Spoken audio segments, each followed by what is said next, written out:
saya beri judul telunjuk. Saudara, saudara coba lihat tangan saudara. Ya, ada berapa jari? 5 jari. Yang paling berkuasa yang mana? Kira-kira? Hah? Telunjuk ya? Telunjuk ya? Saya ini punya seekor anjing. Kalau saya ngelatih anjing saya, Abon namanya.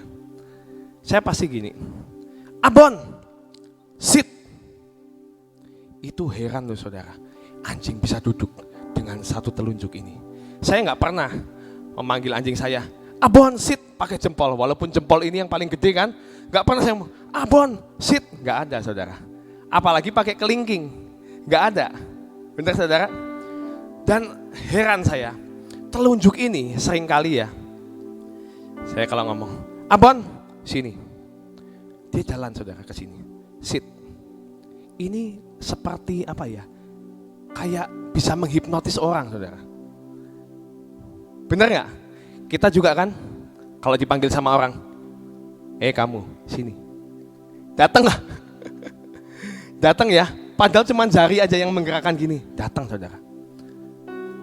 Apalagi seorang prajurit, saat pemimpinnya berkata, kamu berlari ke sana, langsung itu saudara, lari, lihat jari. Mungkin pemimpinnya nggak ngomong, cuman gini aja. Udah tahu saudara, lari itu langsung prajuritnya. Ini sangat berkuasa saudara, yang namanya telunjuk. Nah, saya mau ajak kita hari ini untuk merenungkan tentang telunjuk ini. Saya mau ajak kita untuk membaca dalam Kisah Para Rasul 28 ayat 3 sampai 6. Karena kita harus sangat berhati-hati menggunakan telunjuk kita. Ya. Kita mau baca ya. Kisah Para Rasul 28 ayat 3 sampai 6. Bisa ditampilkan? Udah ada ya? Oke.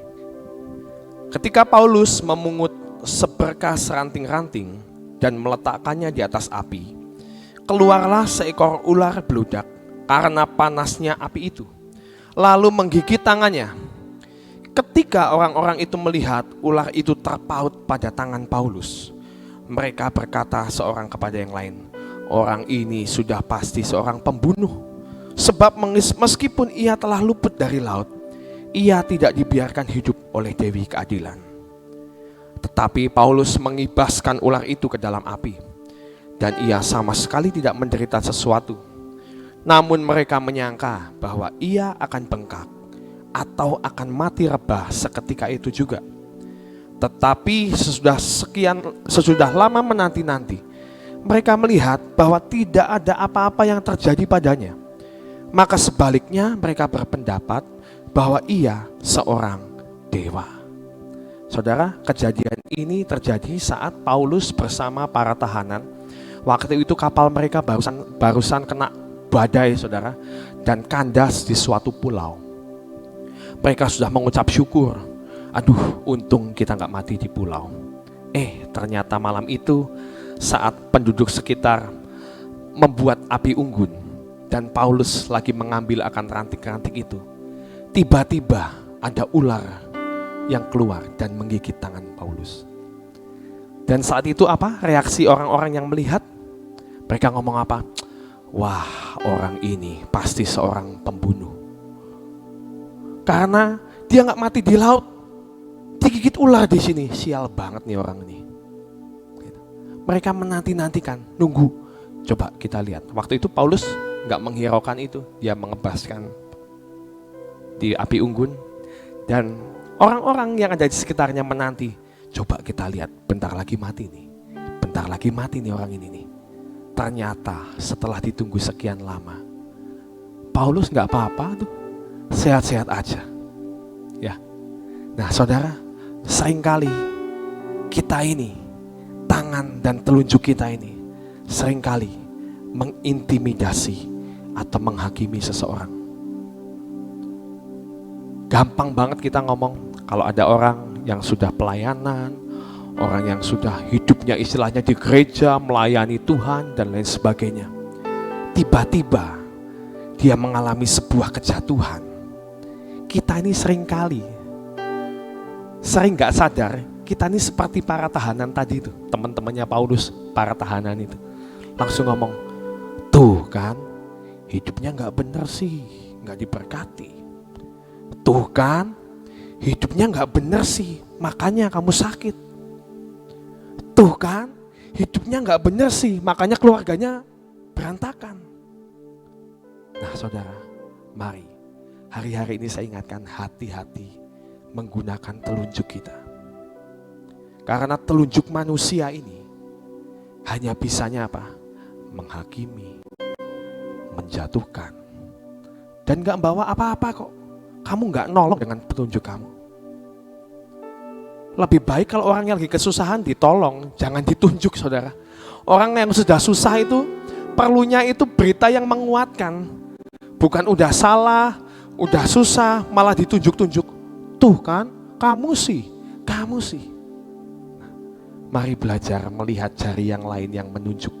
Saat engkau menunjuk, ada jari yang lain yang mengarah dalam hidupmu. Mari, sebelum kita menunjuk, belajar untuk kita mengkoreksi diri sendiri. Karena gak ada satupun orang yang sempurna. Telunjukmu tidak akan menghasilkan pertobatan. Ya, hari ini adalah hari-hari putaran terakhir, akhir zaman. Ini waktunya kita gereja Tuhan ini bersatu. Jangan sampai karena kita beda gereja, akhirnya kita seringkali menghakimi ajaran gereja lain. Saya rasa semua ajaran itu baik saudara. Gak ada yang gak baik. Asal semuanya sesuai dengan firman. Gak perlu saat kita gak ngerti atau bahkan kok gak setuju. Mungkin hari itu kamu belum mengerti. Makanya gak usah nunjuk dulu. Saat engkau berkata dan engkau melihat, wah ini pendeta ini sesat ini. Jangan gitu. Kita jangan nunjuk. Tapi kita minta sama Tuhan. Tuhan, aku kok gak ngerti ya Tuhan ya ajaran yang tentang ini ya. Mari Roh Kudus engkau yang berikan pengertian dalam hidupku. Jangan menghakimi pendetanya, jangan menghakimi gerejanya. Ini waktunya gereja Tuhan bersatu.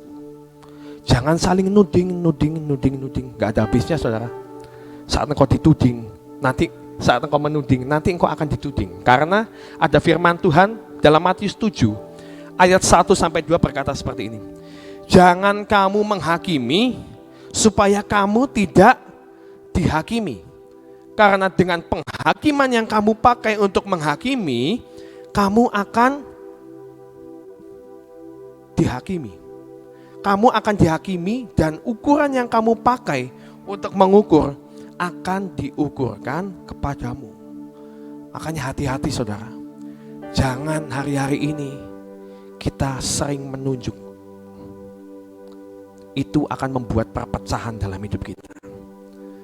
Sebenarnya bukan hanya kejatuhan saudara. Kita mau koreksi. Saat kita melihat rekan kita atau teman kita atau orang lain diberkati, apakah ada dalam hati ini yang melihat dan merasa, kok dia diberkati sih? Kok dia kelakuannya gak benar kok diberkati sih? Nah, atau kita malah ikut bersuka saat teman kita, saudara kita diberkati. Wow, puji Tuhan, kau sudah diberkati. Nanti ada gilirannya bagianku. Benar saudara? Harus berkata seperti itu. Saat ada temanmu yang diberkati, jangan iri. Jangan. Engkau harus bisa bersuka saat melihat temanmu diberkati. Dan sebaliknya saat temanmu sedang menderita, jangan engkau senang. Syukurin lo. Tuh gak kayak gua kan. Tuh syukurin. Saudara, saya pernah dengar ada kesaksian. Ini seorang hamba Tuhan loh saudara. Seorang hamba Tuhan tiba-tiba menelpon pendeta dari gereja lain. Yang dia mendengar ada di rumah sakit, sedang sakit. Ditelepon. Bener tah kamu ini sekarang lagi sakit? Iya, saya lagi sakit. Ya udah baik-baik ya. Tapi setelah nutup telepon, dia itu cuman mengecek, seneng. Oh, dia sedang sakit tuh kan, gak bener hidupnya sih. Sesat sih pendeta ini. Nelpon saudara, hamba Tuhan, cuman mau ngecek. Kalau pendeta lain sakit, seneng. Gak mau mendoakan loh motivasinya. Cuman mau ngecek aja nih. Bener tak kamu sakit? Oh, saudara, hati-hati dengan telunjukmu. Hari-hari ini jangan pernah pakai belajar, jangan cepat menunjuk, jangan cepat menghakimi. Karena kita nggak tahu prosesnya orang ini sampai mana itu nggak tahu. Yang tahu itu Tuhan. Beda saudara dengan telunjuk Tuhan. Saya mau ajak kita mau baca dalam Yohanes 8 ayat 4 sampai 6. Bedanya telunjuk manusia dan telunjuk Tuhan. Yohanes 8 ayat 4 sampai 6 berkata seperti ini. Lalu berkata kepada Yesus, Rabi, perempuan ini tertangkap basah ketika ia sedang berbuat zina. Ini yang membawa perempuan ini adalah orang-orang Farisi. Musa dalam hukum Taurat memerintahkan kita untuk melempari perempuan-perempuan yang demikian. Apakah pendapatmu tentang hal itu? Mereka, orang Farisi ini, mengatakan hal itu kepada Yesus untuk mencobai dia, supaya mereka memperoleh sesuatu untuk menyalahkannya.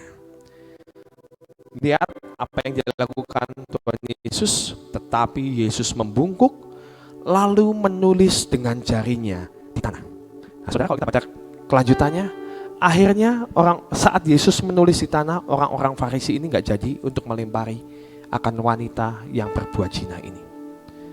Saudara, karena apa? Karena Yesus saat itu, dia menaruh belas kasihan kepada seorang wanita ini. Istilahnya wanita ini sedang dijadikan kambing hitam, saudara. Untuk apa? Untuk orang Farisi ini boleh mencobai Yesus.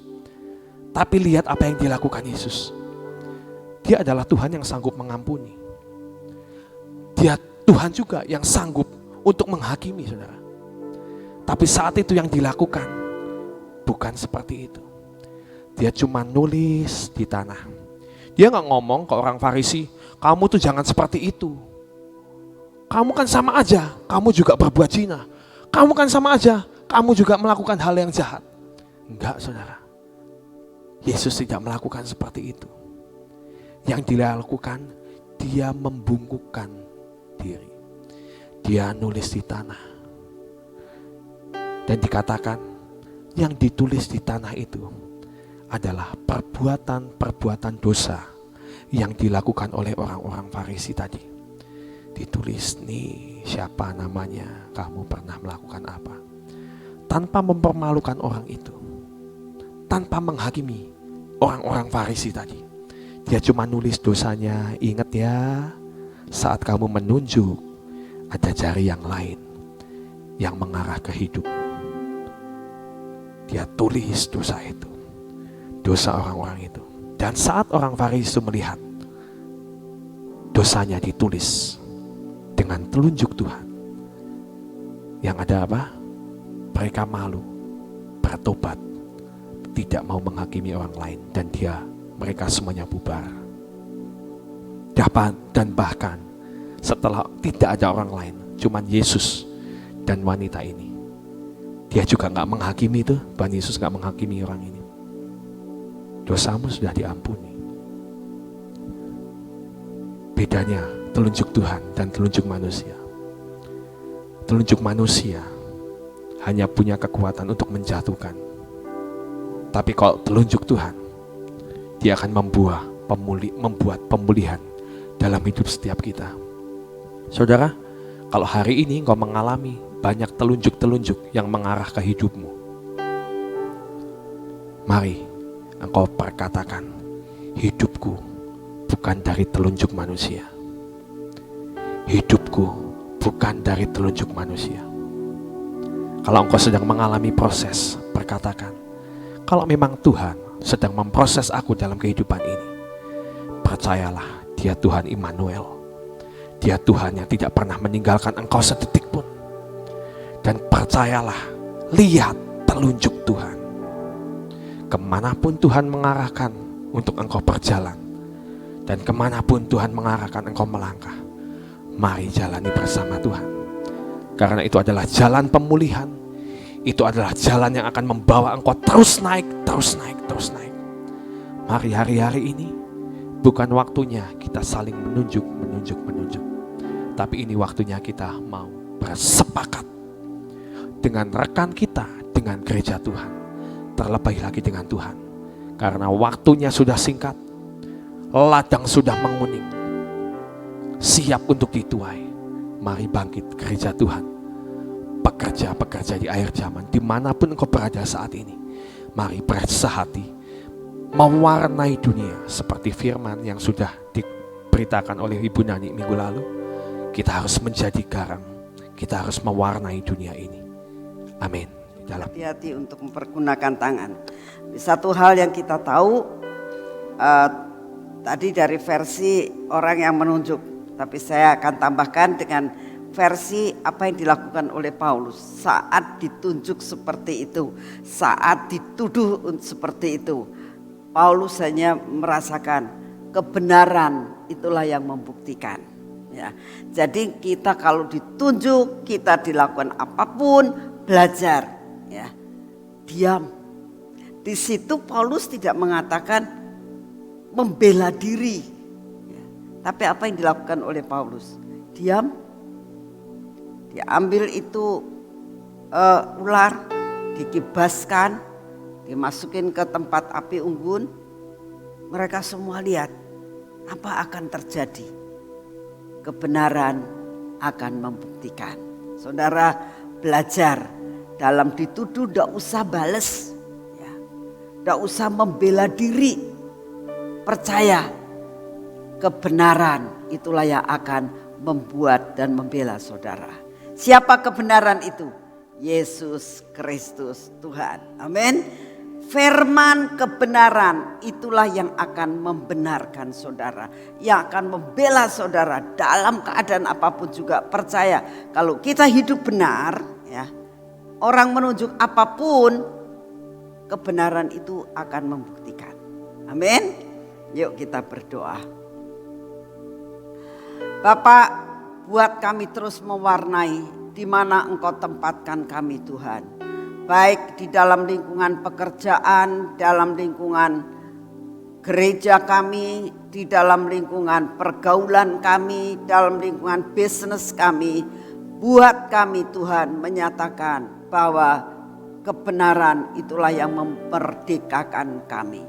Kebenaran itulah yang membela kami. Kebenaran itulah yang membuktikan bahwa kami benar di hadapan-Mu.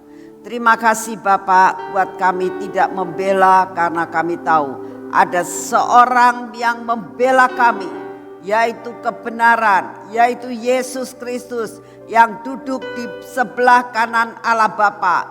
Dialah pembela kami dan dialah yang dapat membebaskan kami dari segala-galanya. Terima kasih Bapak kalau saat ini kami mengalami perkara-perkara ini Tuhan. Kami tahu kalau kami mendapatkan firman, kami tahu Tuhan, pasti kami akan mengalami perkara-perkara di depan kami ini. Tapi Kau sudah memberikan suatu solusi. Engkau sudah memberikan rambu-rambu. Engkau sudah memberikan firman-Mu. Buat kami mempergunakan firman ini menjadi pedang dalam hidup kami Tuhan. Untuk kami berhati-hati, tapi kami tetap percaya pembela kami yang akan membela kami. Terima kasih untuk kasih setiamu. Kami berdoa bagi setiap pendengar yang saat ini mendengar akan streaming ini. Biarlah kekuatan yang daripada Tuhan ada dalam kehidupan setiap anak-anak Tuhan. Terima kasih untuk kasih setiamu. Pagi ini kami berdoa tetap Tuhan untuk segala perkara yang Kau izinkan terjadi dalam bangsa dan negara kami. Kalau sampai saat ini pandemi belum tuntas-tuntas Tuhan, tapi kami percaya tidak ada sesuatu yang tidak ada akhirnya. Kami sangat percaya dan yakin bahwa pandemi ini akan lenyap, pandemi ini akan luput, pandemi ini akan pergi dari bangsa dan negara kami. Bahkan pandemi ini akan pergi dari seluruh bumi ini Tuhan. Sehingga bumi ini penuh dengan kemuliaan-Mu. Terima kasih untuk kasih setia-Mu. Kami berdoa Tuhan untuk Bapak Presiden kami dan semua jajaran pemerintah. Untuk dapat melakukan tindakan-tindakan yang pas di hati-Mu.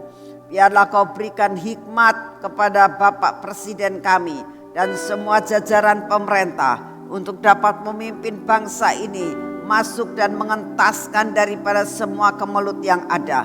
Kami berdoa saat ini ya Tuhan, biarlah apapun kemelut yang ada dapat diatasi, perekonomian akan dapat diatasi, ekspor impor akan berjalan seperti biasa, dan kami berdoa ya Tuhan, biarlah pertambangan yang ada akan dibuat sedemikian rupa untuk kebahagiaan, untuk pengentasan daripada kemiskinan buat bangsa kami. Bapa, kami percaya Tuhan, Engkau yang akan membuat dan mendatangkan investor-investor yang baik, yang mau membangun Indonesia untuk mengentaskan segala kekurangan, kemiskinan yang ada. Sehingga kami percaya bahwa Indonesia akan menjadi lumbung pangan dunia untuk dapat menjadi berkat buat bangsa-bangsa. Terima kasih untuk kasih setia-Mu. Kami juga berdoa pada saat ini ya Tuhan, bagi apa yang bakal terjadi kami tidak tahu mengenai masalah bencana. Tapi satu perkara kami sudah doakan setiap pagi, bencana apapun yang akan terjadi, Engkau akan membuat minimal Tuhan. Sebelum masa penganiayaan, sebelum masa kesukaran terjadi, jangan sampai dipercepat. Tapi semua ada di dalam kontrol yang daripada-Mu. Terima kasih untuk kasih setia-Mu. Terima kasih untuk pagi hari ini ya Tuhan. Kami boleh ada di tempat ini. Kami boleh menyembah Engkau selama 1 jam. Kami boleh mengisi hidup kami dengan firman-Mu sebelum kami melakukan semua pekerjaan kami hari ini. Mari saudara, kita akan masuk dalam pengurapan.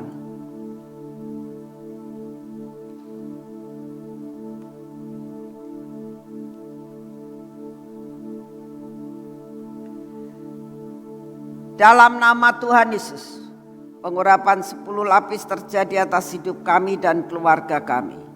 Biarlah mata kami hari ini Tuhan diolesi minyak, supaya mata kami terus tertuju kepadamu. Telinga kami olesi minyak Tuhan, supaya telinga kami mau mendengar akan suara-Mu. Bibir mulut kami biarlah senada dengan apa yang Engkau ingin katakan untuk kami katakan pada hari ini. Biarlah hati kami melekat hanya kepadamu ya Tuhan. Dan semua ketegar-tegukan kami, kebodohan kami, ketidakpercayaan kami, keraguan-raguan kami dipatahkan di dalam nama Tuhan Yesus. Hari ini ya Tuhan, kami datang di hadapan-Mu. Kami mau mengurapi tangan kami, sehingga tangan kami yang akan kami lakukan untuk melakukan semua pekerjaan kami hari ini, semua ada dalam pimpinan yang daripada-Mu. Semua berkat yang sudah Kau siapkan buat kami, kami dapat terima secara utuh. Dan apa yang kami kerjakan bersama dengan Engkau, kami akan melakukan perkara-perkara yang besar. Dalam nama Tuhan Yesus, biarlah kaki kami ini Tuhan Kau pimpin melakukan perjalanan pada hari ini bersama dengan Kau. Kami percaya anugerah dan berkat-Mu, pimpinan yang daripada-Mu yang Kau berikan kepada kami, kami akan terima semua dengan utuh. Layakan kami menerima berkat-Mu hari ini. Dalam nama Tuhan Yesus. Amin. Selamat pagi, Tuhan memberkati saudara semua.